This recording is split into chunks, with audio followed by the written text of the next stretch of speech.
जय श्री गणेश दोस्तों। हमारी आज की कहानी का नाम है जलील। कहानी अच्छी लगे तो प्लीज़ चैनल को सब्सक्राइब कर लीजिएगा। अब शुरू करते हैं कहानी। पायल, पायल, तेजी से श्याम चीखा। तो घबरा के पास आती वो बोली, क्या हुआ जी? क्या कह रहे हैं? क्या कह रहे हैं? गुस्से में उसकी नकल करता उसका पति श्याम बोला, भोली तो ऐसे बनती हो जैसे बड़ी सीधी हो। ये बच्चियां शोर कर रही है, इन्हें कौन संभालेगा? पता नहीं मेरे ऑफिस का काम कितना ज़्यादा होता है। जरा सा आराम करने लेट क्या जाओ, इन बच्चियों को शोर करने भेज देती हो।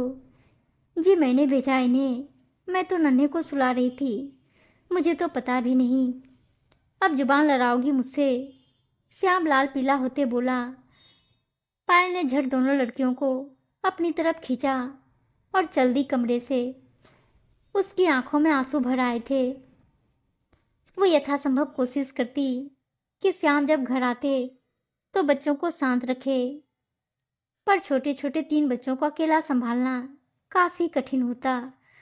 श्याम खुद तो कुछ करते नहीं, लेकिन पायल का दिल जरूर छलनी करते रहते अपने व्यंग बाणों से। पायल पढ़ी लिखी लड़की थी, हाँ कुछ गरीब थी, बेसहारा थी। उसके रिश्तेदारों ने उसकी शादी श्याम से करा दी थी।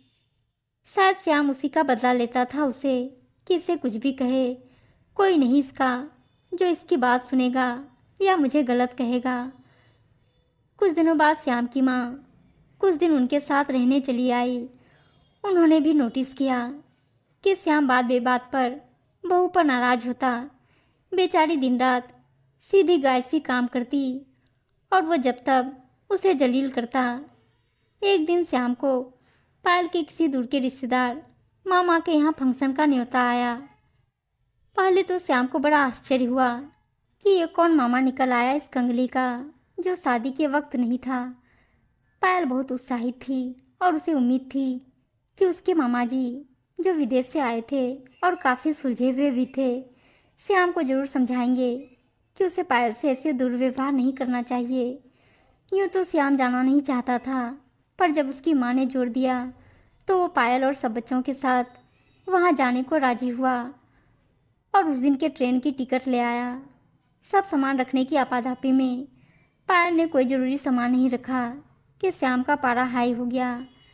इस बेवकूफ़ औरत के साथ जा तो रहा हूँ माँ, पर ये कोई कांड जरूर करेगी रास्ते में, तुम देख लेना माँ। वो गुस्से से बोला, अरे उस पर 3 छोटे बच्चों की जिम्मेदारी है, गलती हो जाती है, ऐसे क्यों बिगड़ता है तू उस पर?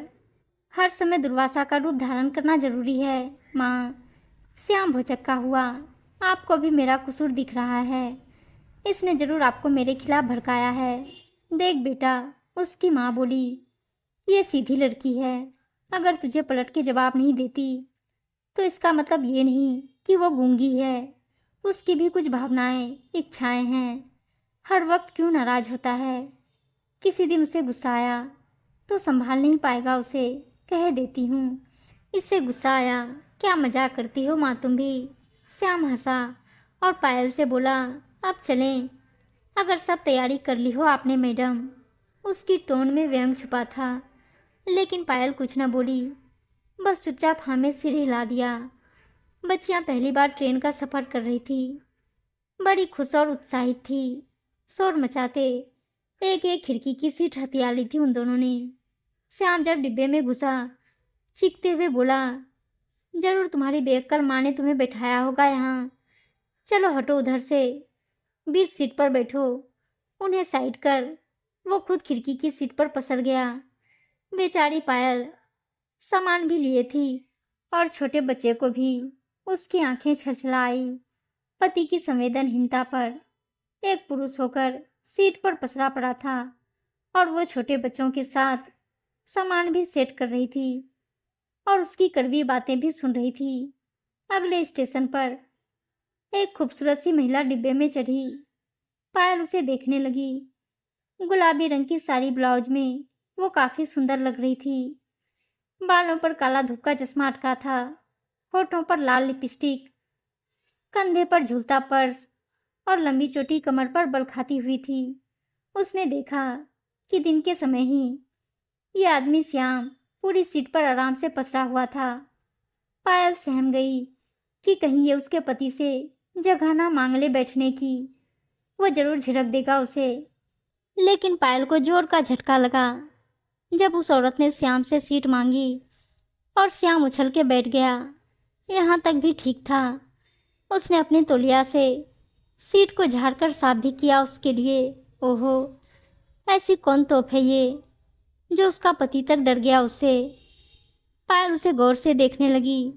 वो सोच रही थी कि इस औरत ने ना तो मांग भर रखी है और ना ही बिंदी लगा रखी है। कहीं ये विधवा तो नहीं। तभी श्याम बोला, आप कहाँ जा रही हैं मैडम? जहाँ ये ट्रेन जाए। वो कहकर फीकी सी हंसी हंस दी। कमाल का सेंस ऑफ ह्यूमर है आपका। श्याम बोला, कहाँ काम करती हैं आप? टीचर हैं या ऑफिस में हैं किसी? पायल को गुस्सा आ रहा था पहली बार। कैसे लगातार बोल रहा है उससे। वो भी बोल पड़ी, छुट्टियों में जा रही होंगी पिहरिया ससुराल। तभी श्याम बोला, बेवकूफ़ों की तरह बोलना जरूरी है बीच में? इस समय किस बात की छुट्टी? नहीं। वो औरत बोल पड़ी, सही कह रही हैं आप, छुट्टी तो नहीं है, पर मैं ज़रूर छुट्टी लेकर जा रही हूँ और मैं नर्स हूँ एक हॉस्पिटल में। उस औरत ने पहली बार श्याम को थोड़े गुस्से में देखा, जो अपनी पत्नी को सार्वजनिक रूप से डांट रहा था, और वो भी बिना बात के। वो श्याम की निगाहों से समझ गई थी। वो बिना बात उसकी तारीफ कर बस उसकी समीपता चाह रहा था और अपनी पत्नी को जलील कर रहा था। उसे पायल के लिए बहुत बुरा लगा। तभी स्टेशन आया और वो झांककर किसी की प्रतीक्षा करने लगी। एक आदमी उसकी तरफ आया और वो साथ साथ सामने वाली सीट पर जा बैठे। उनकी घनिष्ठता बता रही थी कि वो अच्छे दोस्त हैं और काफ़ी करीब हैं। पायल के दिल में एक हुक सी उठी। कैसे वो आदमी उस औरत का ख्याल रख रहा था और वो प्यार भरी नज़रों से एक दूसरे को देख रहे थे।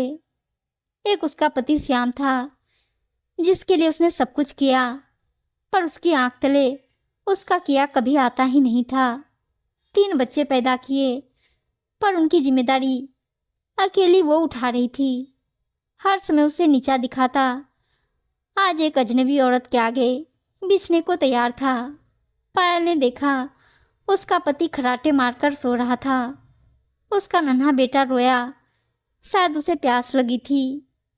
पायल खामोशी से उसे दूध पिलाने लगी, क्योंकि अगर समय रहते उसे न चुप करा पाती वो, तो श्याम उसे बुरा भला कहता। सामने वो आदमी उस औरत के लिए नीचे से पानी की बोतल और कुछ खाने को लाया। आखिर उनका स्टेशन आ ही गया और वो अपने रिश्तेदार के घर पहुँचे। पायल के मामा का घर बड़ा शानदार था। वहाँ उन्होंने उन सब की खातिरदारी अच्छे से की। वो जब श्याम से मिले तो कुछ ही देर में पायल के लिए श्याम का व्यवहार समझ गए। उन्होंने अकेले में पूछा पायल से श्याम के बारे में, और वो थोड़ी देर में ही टूट गई। मामा जी, ये बहुत कठोर है मेरे प्रति, लेकिन अब 3-3 बच्चों के साथ मैं कहाँ जाऊँ? तुम्हें कहीं जाने की ज़रूरत नहीं, इसका दिमाग तो मैं काबू में लाऊंगा, कहकर उन्होंने श्याम को बुलाया। देखिए श्याम जी, पायल अब आपके साथ नहीं जाएगी लौटकर। हमने देख लिया है कि आपको वो बहुत कम अकल और बेवकूफ़ दिखती है। शायद वो आपके लायक नहीं। जी, श्याम हड़बड़ा गया, लेकिन अपनी बात ऊपर रखते बोला, ठीक पहचाना आपने, ये फुहर है जिसे आपके घर वालों ने मेरे जिम्मे मर दिया था। लेकिन मुझे मेरा बेटा चाहिए, बेटियां आप रख लें। तुम संवेदनहीन हो, बदतमीज हो, ये मुझे शुरू से लगा था, लेकिन इतने गिरे हुए भी हो, ये अब पता चला। मेरी भांजी हम पर बोझ नहीं, समझे? जाओ अब कोर्ट जाओ और अपना लड़का लेकर दिखाओ हमसे। सोचकर श्याम के होश उड़ गए। ये सुनते ही उसने पायल को देखा।